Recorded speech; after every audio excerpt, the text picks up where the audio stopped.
Beberapa tahun dari sekarang, sepertinya smartphone nggak lagi mainstream dan akan segera berubah bentuk. Pemandangan seperti ini akan menjadi mainstream baru dalam dunia teknologi, yang waktunya akan segera tiba dalam beberapa tahun lagi. Dan itu semua dimulai oleh teknologi augmented reality yang biasa kita sebut AR.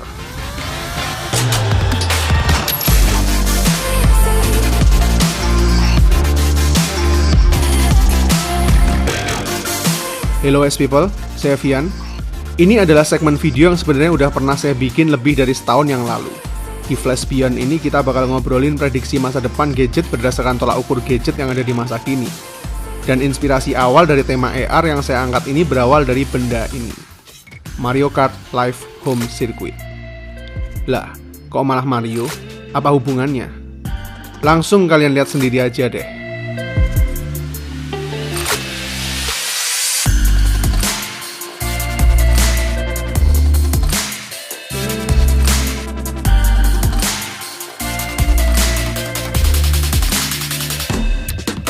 Yang barusan kalian lihat itu bisa dibilang sebagai kombinasi antara remote control, Nintendo Switch, dan teknologi AR. Yang pada dasarnya punya konsep menggabungkan antara dunia nyata dan dunia digital. Kalau biasanya di Nintendo Switch kita cuma bisa bermanuver di dunia digital, saat ini kita bisa bermanuver di dunia nyata melawan musuh-musuh digital. Jadi begini cara kerjanya. Pertama-tama mesti kita synchronize dulu antara Mario Kart dengan Nintendo Switch-nya pakai barcode. Setelah sinkron, kita tinggal setting home circuitnya di rumah kita sendiri. Bentuk sirkuitnya bebas, bisa kamu kreasikan sesuai kreativitasmu sendiri. Nah, kunci dari teknologi AR-nya ada di cardboard gates dan cardboard arrow-nya ini, yang bisa dibaca langsung barcode-nya melalui kamera yang ada di Mario Kart-nya ini. Jadi seluruh posisi dari sirkuitnya bisa dideteksi secara real time. Hasilnya, kreativitas tanpa batas. Dunia maya dan dunia nyata kini bersatu padu dalam dimensi mixed reality.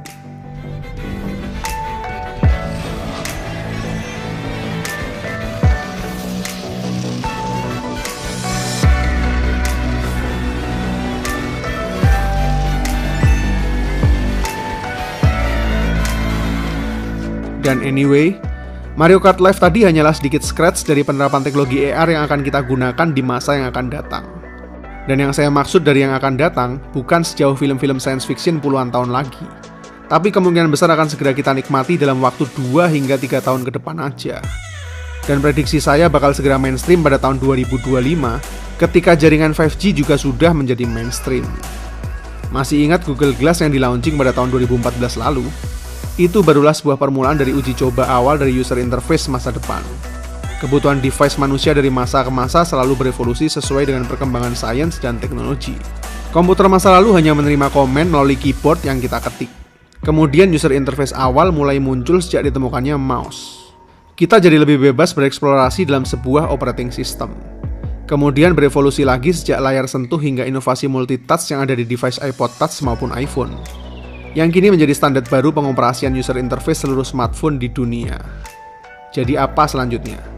Jawabannya tentu saja adalah AR yang dikombinasikan dengan VR dan menghasilkan MR atau mixed reality, yang sebenarnya saat ini udah bisa dibeli dan dinikmati oleh siapapun melalui inovasi produk dari Microsoft, yaitu HoloLens 2. Satu-satunya kendala adalah harganya yang masih sangat mahal, yaitu sekitar 3.000-an dolar atau setara dengan 50 juta rupiah. Tapi hal ini hanyalah masalah waktu saja, sebelum menjadi mainstream dan akhirnya menjadi semakin murah, seperti teknologi pada umumnya. Dan inilah user interface kita setidaknya hingga 1-2 dekade ke depan. Dan saat ini, hampir seluruh perusahaan teknologi terbesar di dunia sudah mulai jor-joran berinvestasi pada teknologi AR dan VR ini. Misalnya Apple yang udah membeli perusahaan VR terkemuka bernama NextVR, yang diprediksi bakal jadi cikal bakal produk revolusioner terbaru Apple yang dispekulasikan bernama Apple Glass. Begitu juga dengan kemampuan teknologi LiDAR yang sudah ditanamkan lewat iPhone 12 Pro-nya lalu, yang punya potensi sangat-sangat besar dalam pengembangan mixed reality world beberapa tahun yang akan datang. Kemudian Facebook yang sudah membeli perusahaan VR terkemuka juga yang namanya nggak asing lagi bagi para gamer PC, yaitu Oculus. Nggak lama lagi para pengguna Facebook akan saling terhubung satu sama lain tanpa batasan melalui perangkat VR-nya masing-masing, di universe maya yang disebut Facebook. Siapa tahu nanti ketika kamu login bakal masuk ke sebuah universe layaknya Ready Player One.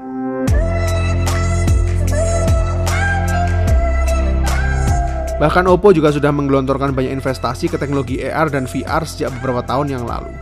Yang baru beberapa hari lalu mereka mengumumkan pencapaian Oppo Glass-nya di event Oppo Inno Day 2020 kemarin, yang rencananya bakal di-launching di tahun 2021 besok. Gila kan? Era digital itu jauh lebih cepat dari yang kamu bayangkan, kawan.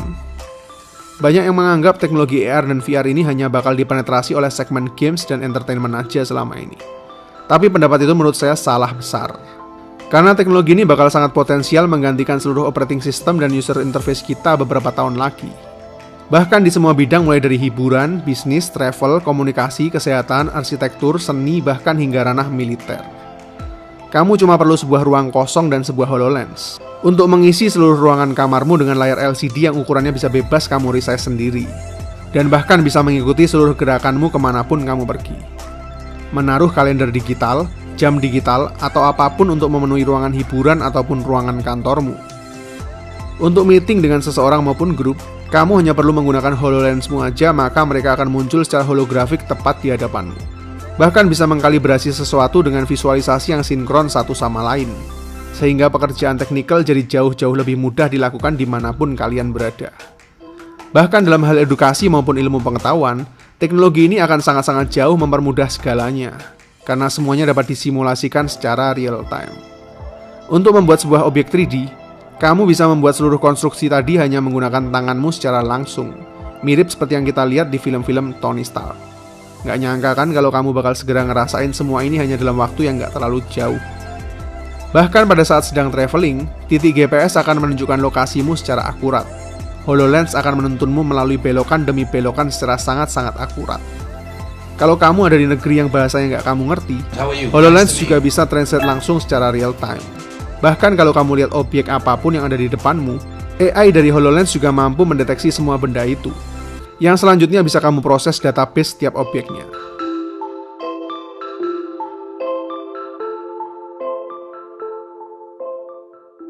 Percayalah, teknologi AR dan VR akan segera menjadi mainstream dalam waktu 2-5 tahun ke depan, khususnya di negara-negara maju yang jaringan 5G-nya udah terpenetrasi sempurna tentunya.